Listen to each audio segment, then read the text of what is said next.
Hello, and welcome to episode number 397 of the Armin Show podcast. We are in person. We are live. We're at a park. I have a guest here. It's sunny. Subscribe if you haven't. Support the show, Science, People, and Creativity. We love growing. Our guest today, Faith LeMasters. Faith, welcome to the wonderful show. Hello, thank you for having me. I'm so glad to have you on. Details of production are important. Yes. And I pick up on these. Yes. Which is good. Now, before we get into you and magazine creation, broad description of things you value in existence. Yes. Thoughts? Humanity is a big one. So that could be anything from like just helping somebody, having a conversation with someone, sharing and appreciating art together, sharing life with people. I think that is so beautiful. And in like the same vein, the connectedness of nature, how everything works together. Like we have these birds and the beautiful trees that are their homes. And to me, those are things that I really value, just seeing the connectedness in the world. We're all linked together in some way. Yes. Everybody you meet later on, like 10 years later, you're like, oh, they knew that person. And actually, that's connected to some interest they had. Exactly. It's all together. It's a good theme. And also kind of like a warm blanket it gives to life in a way. Yes, for sure. That's cool. Now, before creating a magazine. Yeah. And what is the category of the magazine in? So the category of the magazine is fashion, and particularly luxury ethical fashion, which is like its own subcategory. Luxury ethical fashion. Yes.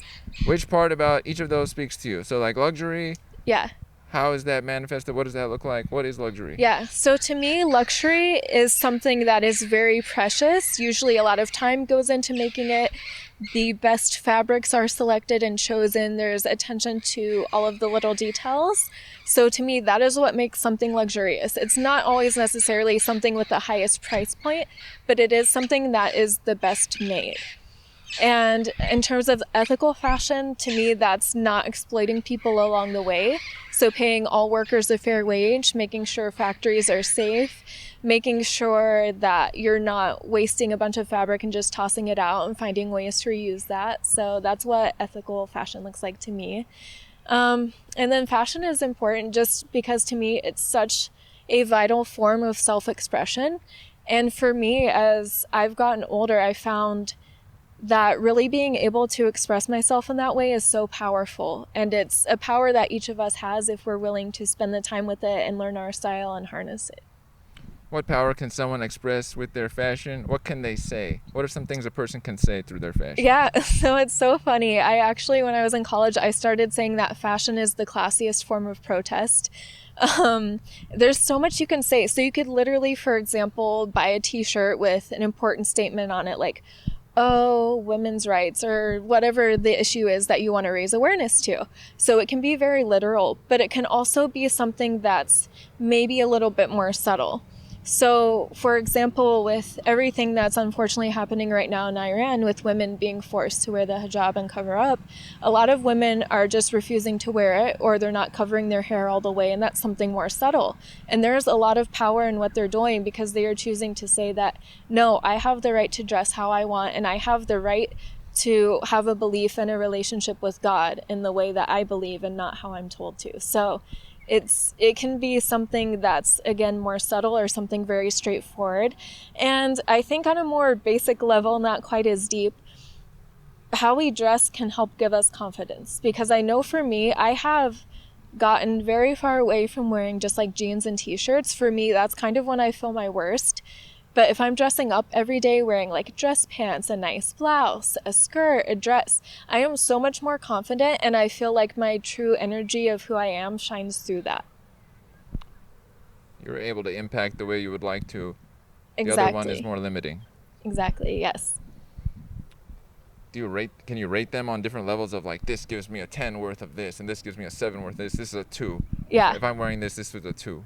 Yeah, so for me, a 2 is like if I am wearing like tennis shoes and old t-shirt, jeans, like it's not energizing. Yeah, no energy at all. A 7 would be maybe like a nice blouse with jeans and heels. But a 10 again would be like a very nice dress and high heels and the jacket and like all of the jewelry and accessories. So yeah, that's what it is for me. That's cool. I Yeah. like the levels of.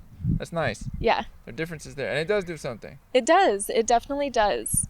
And I think when you are feeling energetically your highest, other people can see that too. And it just causes you, I think, to engage with people more and also on a deeper level, which is so important.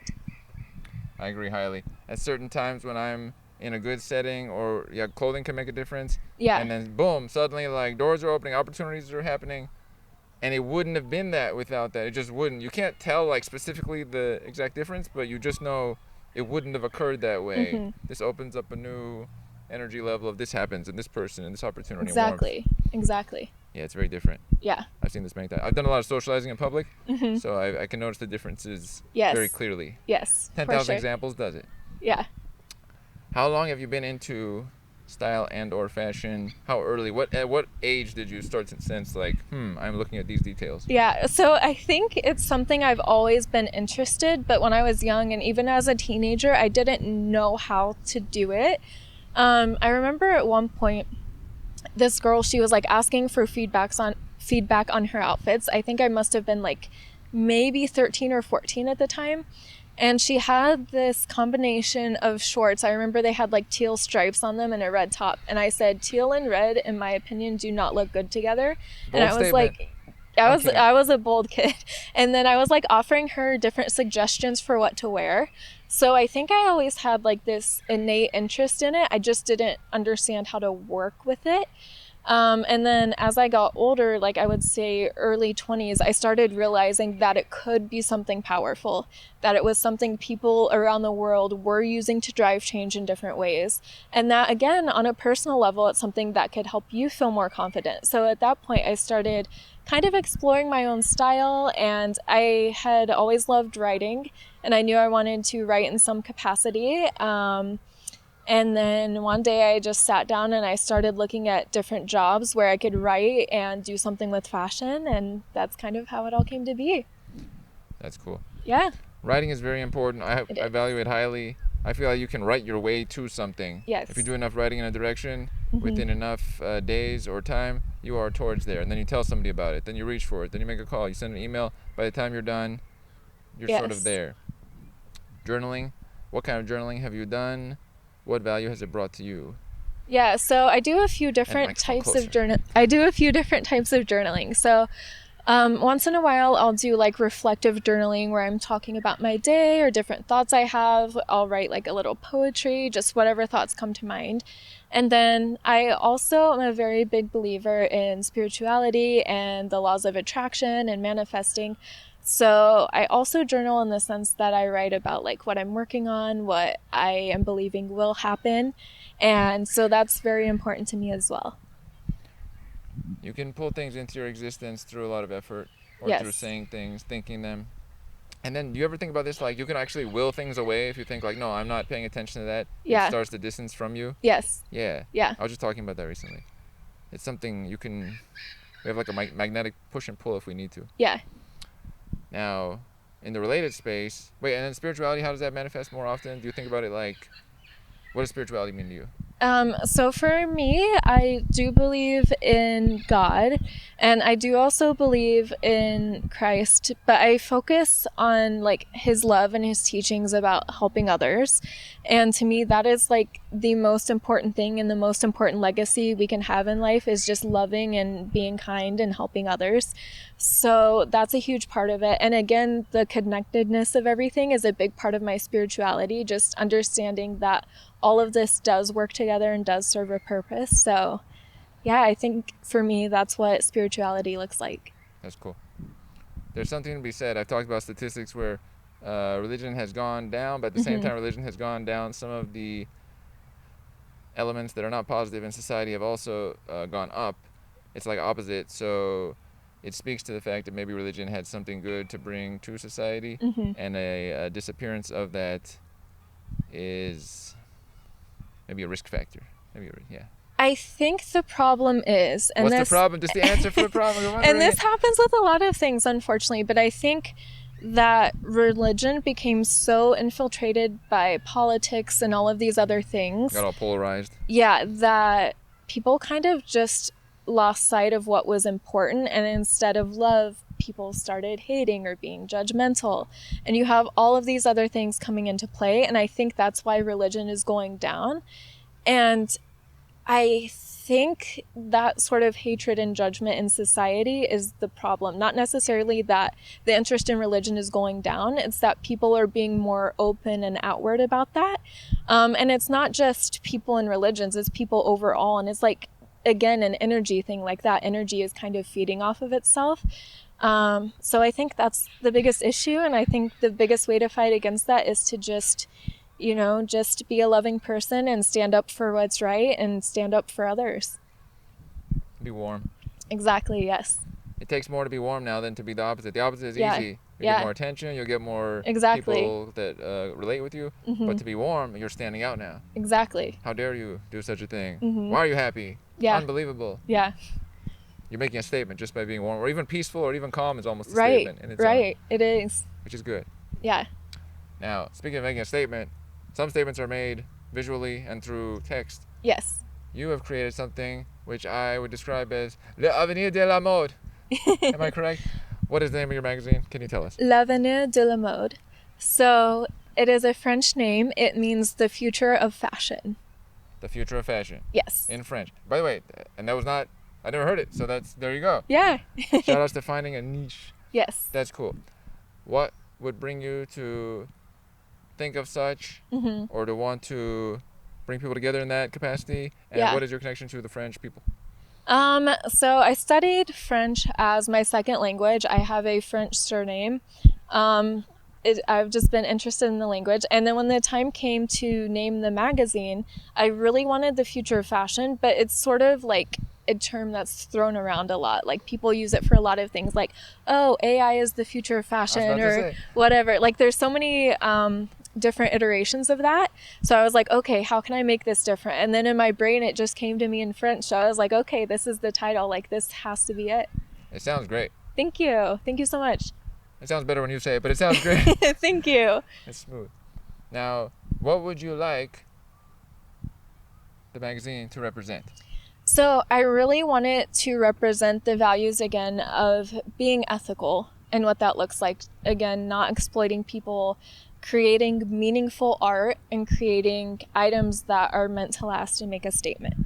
So those are the values that I want to share through the content. But at the same time, I really want it to be about building community and inspiring younger designers to go after what they want. You know, like fashion students who are studying, or like the kid at home who has the old sewing machine and they're just getting started. I would love to be part of somebody's journey in that way and inspire them and be like, hey, look at all of these incredible artists and designers. They are making these beautiful pieces and they're going about it in the right way.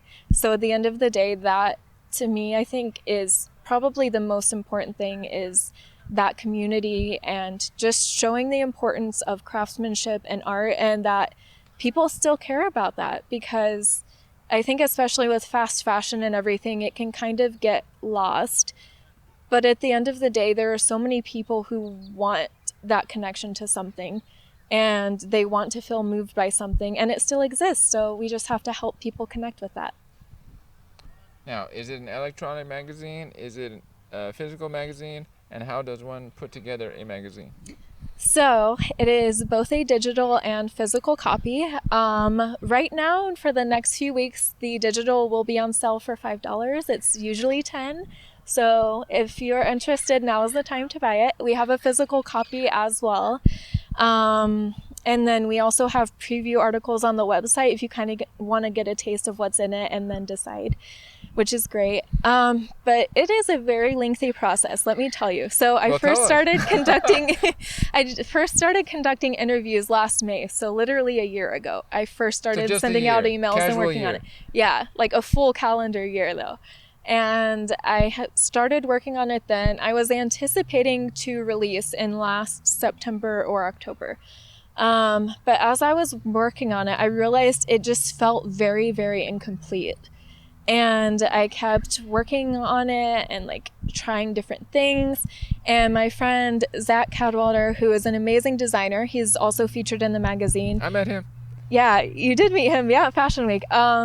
He actually did like pretty much everything with the layout and the visuals. He took the cover photo. He took a lot of photos in the magazine. So working with him collaboratively is really what kind of brought it all together. And I am like so grateful for that, because it would not be what it is without that, especially not visually. Because as a designer, of course, that's like his area of expertise, is figuring out this color works with this, and like this layout looks better with this. So I'm very grateful for that. And yeah, so it just really started on Canva, which is great. It's free to use. If anybody's interested in making their own magazine, you can kind of play around with the layout on that. And as it was growing, did more interviews, attended events, got photos, and it kind of just grew into what it is now. That's cool. It's good to go with your gut. You felt it was Yes. incomplete. Yes. And if you had put it out at that time, you would have an incomplete thing to look back on now. Exactly. And you would know it. Other people would say, it's all cool, it's cool, whatever. Yeah. But you would know, it's not exactly what I'm looking for. Yeah. We have to go with our gut. Yes, for sure. Now, some of the people, who have you included? What types of people would you include in the magazine? Yeah. And who are some of the people who you have included in the magazine? For sure. So in this first issue, I'm going to try to get through everybody off the top of my head. Skills test. This is a skills challenge right I here. know. So first designer featured We have them all behind that tree, so if you miss anybody, they're coming out. It's going to be a surprise. So first one is Roman Thievenin. He's an amazing French designer. He does a lot of couture pieces for film, TV, commercials, music videos. So it's like very avant-garde, over the top. The second featured is Paolo Sebastian. I had a chance to interview the designer Paul Vasilev, who is incredible. He started designing when he was like 17 years old. His designs, again, very beautiful, very ethereal. After Great word. I'm just jumping in. That's a great word right thank there. you. Ethereal's a word. And then, of course, we have Zach as well, who I mentioned. His brand is ZCAACD. He does a lot of accessories right now. He does some custom jackets, and there's many more great things to come. So keep an eye out for that. I interviewed a wonderful lady named Rashmi about her brand, I'm Poetic Clutches.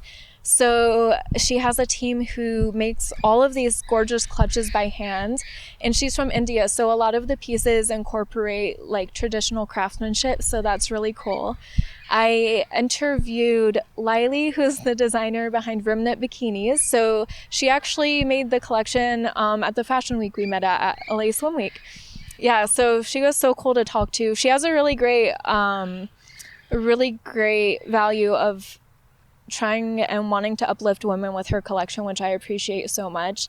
And then I interviewed Carissa, who's the designer of Beatrice Accessories, who is like another accessory designer. She makes clutches, small bags, different things like that. And then I interviewed Laura Zabo, and she makes jewelry out of recycled tires, which I think is like the coolest thing in the world. And she has workshops where people can learn to make them too. So that's really cool. I did a feature on a shoe brand called Barolo. I also do some freelance marketing for them, which is fun. But it's an Italian luxury shoe brand. Again, everything made by hand, super high quality, beautiful designs. And that was based on my experience as a brand ambassador at a show he was doing with Adolfo Sanchez. So I also wrote about Adolfo Sanchez and his collection. And then there is a brand from Helsinki called Ivana Helsinki. I interviewed the designer Paula. She was so warm and kind, and we had a great conversation again about community and the importance of it and all of the work that goes into her designs. And last one, I believe, was Jeroen van der Heide. He is a fashion business expert from the Netherlands, and he gave a lot of really great insight for any startup companies or designers who might be trying to figure out what direction to go in. So I think that was everybody. I hope that was everybody. So. That's award-winning attention to detail right there, which shows the passion for the category. Yes. Now, one thing is the people. Would a sense of community you are building, would it involve the people you have? How often would the magazine go out, and would part of your community be the individuals taking part in each? Yeah, so as of right now, I'm planning on 2 issues yearly. I would love to bump that up to 4, and then eventually 6, and then eventually 1 every month, of course. But I think community is yes, part of it is the designers and what they are contributing, of course, and I'm so grateful for that. But another part of it is too, like, the readers and the people who are interested in it. Like, even if people just go to the website and check out the feature section and feel inspired, to me, that makes me so happy, because that's what it's really about at the end of the day. The message. Yes, exactly. That's cool. It's nice to have, layers of community. The people you speak with, Mhm. and then also the people that take in the content Yes. and absorb some of the Yes. messaging. It's cool. It's something nice about community, that it goes with it. You'd never know that this individual, it will be with you 6 years later, Yes. because you started a thing. But until you start the thing, they can't be with you Yeah. 6 years later. Yeah. On the question of community, what communities have you participated in? Do any come to mind where you're like, I've been a part of this thing for some time? Yes and no. I feel like for me, most of that was in college. We say you're never out of it. So I'm part of a sorority called Alpha Omicron Pi. So I really felt a sense of community in that. That's cool. Anyone who's been in a sorority knows if you're doing that and working and going to school, it can be very stressful. But at the same time, I learned a lot, and I was able to help plan events, and I definitely felt community there. I think I feel community with, like, the people I have in my life right now, my friends and my loved ones. It's a group of people who we all just uplift each other, and there's no, like, competition or negativity, and that's really nice. And yeah, so I think for me, those are sometimes where I've really, like, felt that community. And of course, working on the magazine, just seeing, like, how happy people were to participate. And I think sometimes that kind of shocked me, because especially with it being a first issue, I was not expecting to get a yes back from so many people. I think I maybe reached out to 20 people total, and out of those 20 people, everyone I just mentioned agreed to interview. So I am very pleased with that and so grateful. And I think, I definitely felt community at that time as well. This is a very key point. I've talked about this exact concept. There were certain times when I'd reached out to individuals, let's say 4 individuals, right? Yeah. And 2 were happy to take part, which is cool. Yeah. But if you think about it, that means that I'm only reaching out to 4 people and 2 are glad to take part. There's more than 4 people out there. Exactly. It's a large statement of the amount of people who would want to take part, and you don't know that until you try. Even if, let's say, it was 1 out of 20, right? Yeah. That still means that in the public, there's a huge number of individuals that would participate in the thing that we have in mind. Yeah. You don't know that until you get trying or started. Yeah. It can be inspiring in some ways. Yes. I like that feeling. And then even if it was 0 out of 4, sometimes another day it'll be 3 out of 4 or whatever it might be. You can only learn if you try. Yes. What has been a difficulty in either making the magazine or any large-scale difficulty you could think of in existence that you've participated in? Because difficulty is where we learn a lot. So I think for me, one thing that I struggle with, and it's something I'm still working on, is just being organized and setting aside time to do things. So I would spend like 5 minutes working on it, go on to something else, go back to it. And I feel like if I had just set like a dedicated time to work on everything, I would have gotten it done a lot quicker. So that's something I'm definitely working on moving forward, is just time management, especially with creative projects. Because for me, my like creative thinking is not linear. It's like, okay, I'll do this, then I'll do that, then I'll do that. So yeah, that's like a challenge for sure. You're a nonlinear thinker. Yes. Yes. And I think, like, in the grand scheme of things, it's a challenge to always believe in yourself and the work that you're doing. But the best thing to do to combat that is just get to a point where you love your work and you believe in the mission behind it, and just trusting that the right people are going to come across it. Because at the end of the day, you can't do things for like instant gratification. You can't do them for the likes or the views or whatever it may be. You have to do it because you're passionate about it and because you believe in the content. The energy comes from within there. Exactly. Yeah. It makes a big difference. Exactly. So just overcoming that self-doubt and that ego is a big challenge, but it's so important. External validation doesn't really fill us up. Internal validation from ourselves does. Yes. In that way. Yes. That's an interesting one. Yeah, you can't get anywhere too far with likes. How many? Are there going to ever be enough likes to get something done? Yeah. Probably not. Yeah. The time management thing is obvious after the fact. And so if you went back with your knowledge now, you would be able to see yourself doing the same amount of material but in much less time? Exactly, yes. Because I would be like, okay, I'm going to work on this for 2 hours straight and then take a break instead of like the 5 minutes something else, 5 minutes something else. And in that like straight 2 hours, sitting down, thinking, working through everything, I would have accomplished what it probably took me like 3 or 4 days to do. It's funny, some things that are obvious now but not obvious then. Yeah. But you would think they'll be obvious then, but they're not. Exactly. If everything was obvious, we'd all just be floating through the clouds right now. Right. That's a funny one. Mm-hmm. There's a Pomodoro technique that they use in Spain or some countries where it's like a 25-minute timer and it's a tomato. Or Yeah. not a tomato? Pomodoro. I think Pomodoro is tomato. Mm. And you press it and then like you have 25 minutes to work on something. Mm-hmm. And then you do it like 25-minute blocks and that's like Yeah. a theme. Maybe I should try that. It's That like a sounds time good. management technique. Yeah. People have had this theme in place for different Mhm. projects. Yeah. Every time I've done something, I've tried something beforehand. So like even before, let's say podcast, before I had a blog many years ago. Yeah. Or I would socializing with strangers videos or different things, right? Mm-hmm. What are some creative ideas you've had prior to magazine? Have there been any other items over the years that you're like, what about this that you thought about? Yeah, so when I was in college studying fashion merchandising, I actually tried to start a fashion blog, but then I realized I liked talking about fashion on others more than I did myself. So I was like posting photos of myself wearing outfits, explaining like what trends I was incorporating. And I was like, you know what? Like when it's me, it's not fun for me. That wasn't it. Yeah, it wasn't it. So I started that. When I was much, much younger, I was interested into acting, so I did that for a little bit growing up.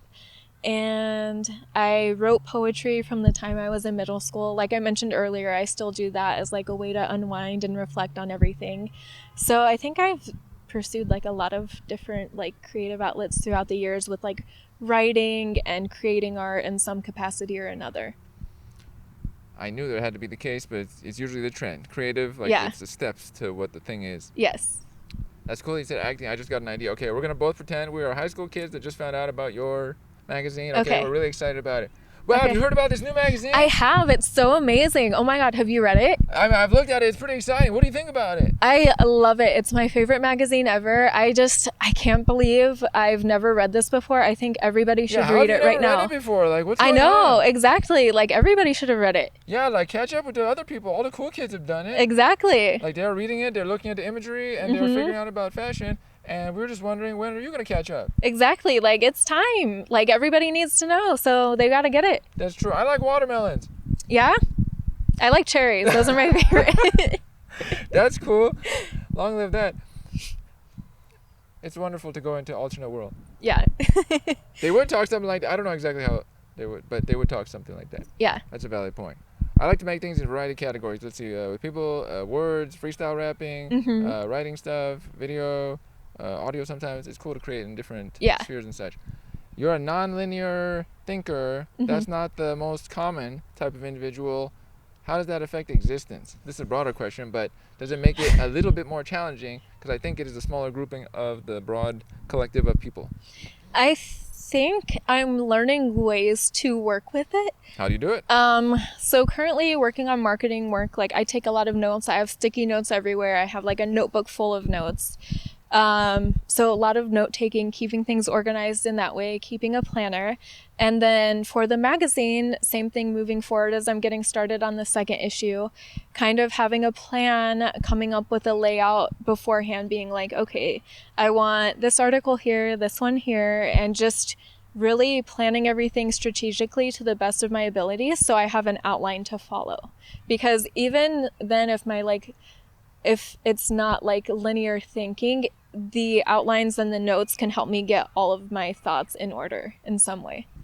That's a valid point. Yeah. And then you can better also work with the linear world as Yes. it is. Yes. Right. That's a valid point. I like to do this one once in a while. So what is a question you have for the host out of nowhere? A question I have for you is, what got you interested in attending Fashion Week events, and do you have any personal interest in fashion? This is a great one. Wonderful. I see, unexpected, but it's good. I like unexpected questions. So what got me interested in going to Fashion Week? I like the variety of it, the liveliness, style. Everybody, it's like an up energy to it. Yeah. There is variation colors. I like colors. people interaction. I'm more people oriented than actually the fashion. Mm-hmm. So people oriented, lively, and there's like artists, there's painters. I've had a few people that I've spoken with that were from that. Yeah. One was a painter, one was an artist, one was a dancer, one was an attorney, but was at the, and one was recently it's a professor at Cal State Long Beach, but also was a model. Nice. Susan Finkbeiner. Yeah. So that's a whole swath of Yeah. variety there. Yeah. So I think that's super cool. And also shout outs to Robbie Divine, who early on would like introduce me to a variety of people, Mm-hmm. and he's been on the show too. But it's a nice, the community sense is nice. Yes. When you're part of a grouping and there's linkage and that person, and there's something nice about that. Mm-hmm. We're supposed to be part of a tribe as people. It's not supposed to be like islands. Right. And then, do I have an interest in fashion? It's cool to see. Mm-hmm. I have no sense of it, a little maybe, and then some, Mm-hmm. but more people. Yeah. The fashion is like you know how the fashion has accessories? Mm-hmm. To me, to people, the fashion is an accessory of sorts. Yeah. It's an interesting one. Mm-hmm. And it's cool to see different looks. Because of the boldness also. I like that Yeah. part. Because certain looks, most individuals in public are not wearing things that are standing out. Right. And that could be just what they would wear, but also it could be like, I don't want to take a risk. I don't want to. Yeah. I want my, yeah. But I don't, that philosophy doesn't, I see that when you are bold, it says Mhm. something, and also it energizes those around you. Yes. There's something Yes. good about that. If you, like, you know, you said with the clothing that's like a 2 Yeah. versus like a 7. That 7 is passing on to others. Mm-hmm. You're making a statement, and it's almost like I see it as like self-esteem. Yeah. Like you would take that risk. You Exactly. would try that thing. Mm-hmm. Some people wouldn't wear a bright red. Even. Yeah. It's a simple thing, but they wouldn't. Mm-hmm. It's too much of a Right. statement of sorts. Yeah. So self-esteem is connected to it, which actually links back to what you said. That's funny. Mm-hmm. But I like that. Yeah. I always see people's self-esteem very quickly. Mm-hmm. What's a quality or two you notice in people very readily? I think the same. I think I notice if they're confident or not. And I think I can usually tell pretty quickly if people are genuine or not. You Yeah. can sense that. Yeah. What does the opposite look like? It looks like shifty, something. Yeah. And I think for me, the easiest giveaway for that is like right in the first few seconds you're talking to somebody, if they start by talking about themselves or if they show an interest in you, and whether or not they maintain good eye contact. So those are 2 cues I look for when like I first start talking to somebody as to whether or not they're genuine. That's gold right there. And it's like direct. It's like, these Yeah. are- right, because if they were, oh yeah, that first one is a big one. Yeah, Because it shows the focus. exactly. It's almost like I describe people as other person oriented or Mhm. more self oriented. It makes it real obvious from Yep. the first words. Oh, that's a good one. Yeah, Yeah, I think I note that too. I didn't note that I note that until you just said it. yeah. And then the eye contact is important. Yeah, most people eye contact, they're like, Mm-hmm. I'm over here because the reality is too much. Yeah. Valid. That's a good point. We got some psychology in there right there. That's cool. Now, what is one, this will be a last question here. What is Sure. one takeaway you would want people to come from your magazine after they've experienced it? I always do this broad question. A takeaway that they might. I just want them to, after they've read it and looked through it, I want them to feel inspired in some way. Even if they're not a designer or artist, I want them to feel inspired to see the art and everything, to see the world in new ways. And I want them to feel that sense of community and to see these interviews from people all over the world and realize that everybody at the end of the day is very similar and we all desire the same basic things in life. And I think that's what I would love for people to take away. That's a cool message. Faith LeMasters, I would like to thank you for having joined on this episode of the show, sharing a bit about your wonderful magazine. Can you tell us the name once more? L'avenir de la mode. Wonderful. And some of the concepts behind it, the broader concepts that connect with people. Thank you. Yes, thank you. And we are out.